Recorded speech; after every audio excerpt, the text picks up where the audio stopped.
Hello guys! So, may pupunta na naman tayo sa araw na to. Pero bago ang lahat, outfit check muna. So, ayan, pack. Saan ba tayo pupunta ngayon? Malalaman nyo mamaya guys.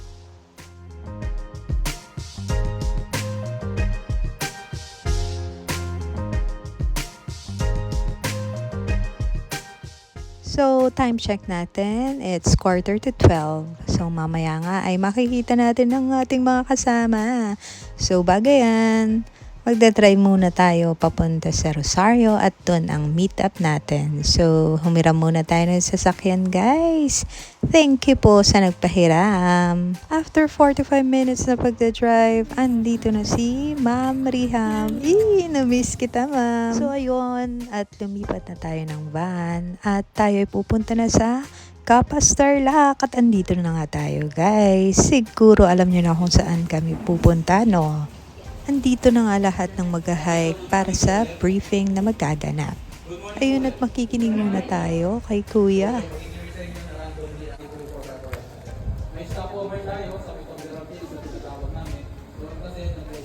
Hi guys! Let's eat!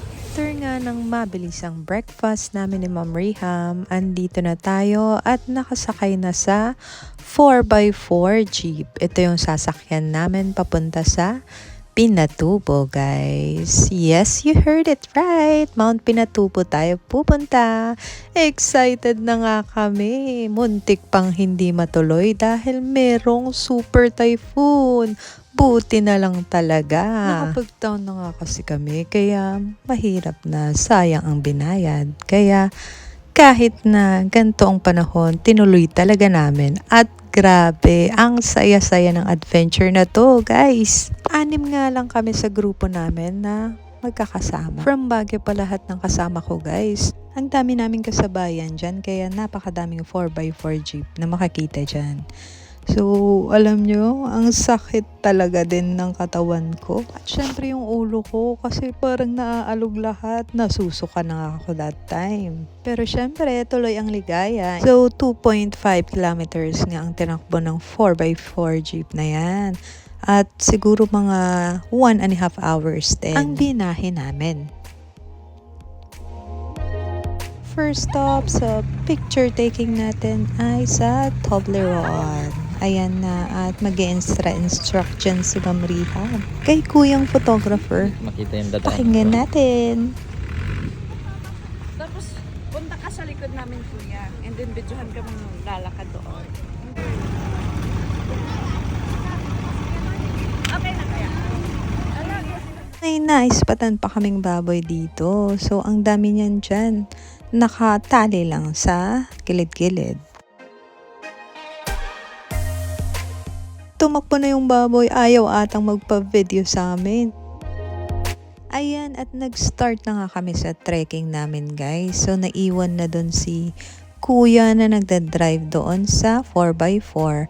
At kasama namin ang taga-picture namin na tour guide. Tara, samahan nyo kami guys. Maganda din pala ang timing namin guys at makulimlim yung panahon dahil kung mainit na ko, nagkasunog-sunog na ang aming malaporsilanang kutis. Of course, charot lang yun guys. At ayun, at hindi pa nakakalayo, nabasa na ang aking shoes. Good luck sa'yo, ining. Napatawa na nga dyan si Ma'am Riham. Naku, Ma'am Riham, mabad ka. Habang naglalakad nga kami ay may nakita na akong tungkod. Kaya malaking katulong din yan dahil meron akong hinahawakan habang naglalakad ako guys.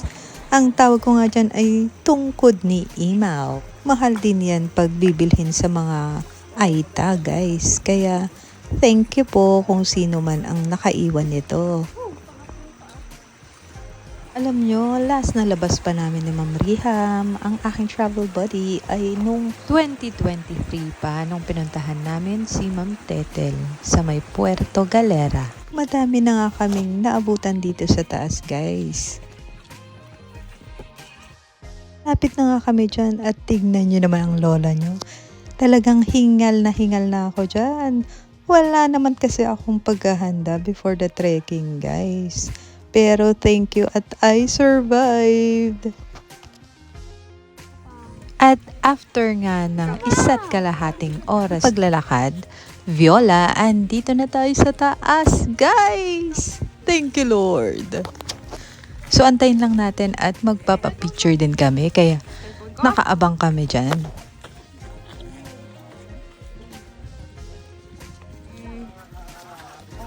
Okay po. Mabuhay! Welcome to Mount Pinatubo!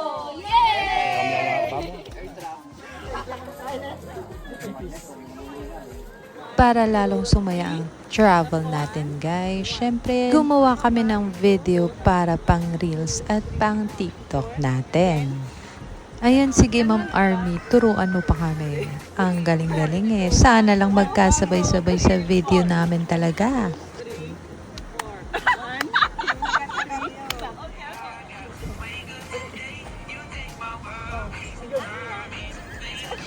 Ba't ang bilis? Agad-agad ka.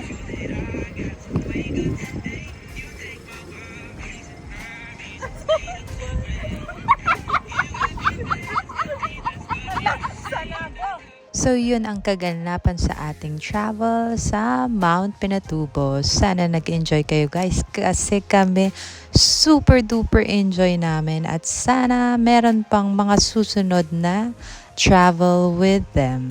So that's it for today's video, guys. Bye! See you on the next vlog. Char! Bye! God bless everyone. Mama chip chip!